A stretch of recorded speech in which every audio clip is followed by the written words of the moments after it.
Avec quel état d'esprit abordez-vous cette rencontre? Ah là là, avec beaucoup, beaucoup, beaucoup de joie, vraiment. C'est pas tous les jours qu'on joue une finale, donc il faut rien avoir à regretter. C'est un match qu'on doit prendre avec beaucoup de plaisir, mais pas avec de l'anxiété. Il faut essayer d'enlever ça et vraiment prendre du plaisir pour que ça reste inoubliable. Il y a tant de gens qui ont tellement envie d'être à notre place. Et quand on a la chance d'être là, il faut tout donner pour donner ne fût-ce une bonne image de soi. Donc c'est vraiment du plaisir pour moi de jouer ce match, vraiment, un grand plaisir. Pourquoi vous êtes venu aussitôt à Casa?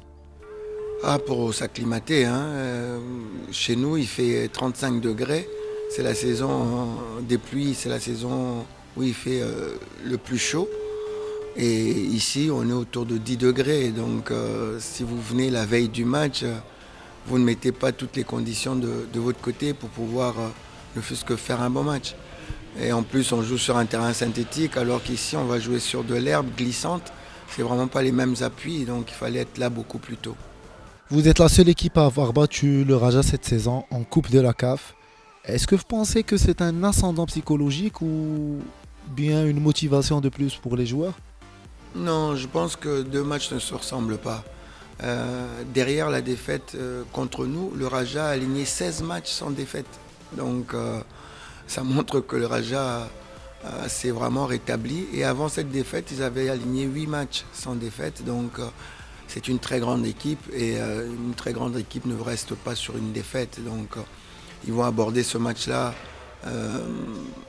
différemment, comme la grande équipe, avec beaucoup de force dans le caractère et beaucoup de certitude parce que c'est pas anodin de faire 16 matchs sans défaite. Donc ils sont très bien psychologiquement et techniquement, tactiquement parce qu'il n'y a pas que ça. Ils ont une belle équipe et on s'attend à une opposition très très très forte. Vous avez bien analysé le jeu du Raja. Quels sont les joueurs clés des Verts et comment les contrer? Bah, je vous ai dit, c'est un bon bloc. Déjà, ils s'appuient sur un bon gardien. Une défense autour de leur capitaine Benoun qui est un très très bon joueur. Un milieu de terrain qui construit bien le jeu et une attaque de feu avec tous ces attaquants, même si peut-être le meilleur buteur Ben Ali est même souvent remplaçant. Donc ça veut dire que voilà, c'est un très bon groupe d'une part. Et en plus, la force du Raja, c'est de pouvoir aussi changer de tactique. Ils peuvent jouer en 4-3-3 comme nous ou jouer en 3-4-3 comme contre Enimba. Non, il est passé parfois en 4-4-2. Donc c'est une équipe qui maîtrise tous les systèmes, capable de changer. Donc un adversaire très coriace. Pensez-vous que jouer le match aller au Maroc est un avantage? Non, il n'y a pas d'avantage. Il y a deux matchs et c'est à la fin qu'on est champion. Hein. Quand on fait bien les choses sur les deux matchs, qu'on est champion. Donc nous, on a joué des matchs où on s'est qualifié au match retour à l'extérieur et le Raja aussi. Donc on part vraiment à égalité. Sinon, le Raja plutôt favori parce qu'on était dans le même groupe.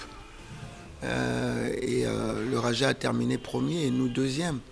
Donc c'est aussi peut-être l'occasion de rendre hommage à nos deux autres adversaires malheureux qui sont à Sec et à Douala pour dire qu'on était vraiment dans le groupe de la mort. Même si au début, quand on a eu le tirage au sort, personne ne le voyait comme un groupe très difficile. Mais les deux équipes qui sont sorties de ce groupe-là se retrouvent en finale. Donc voilà, un bel hommage de notre groupe où on a eu des matchs très très costauds.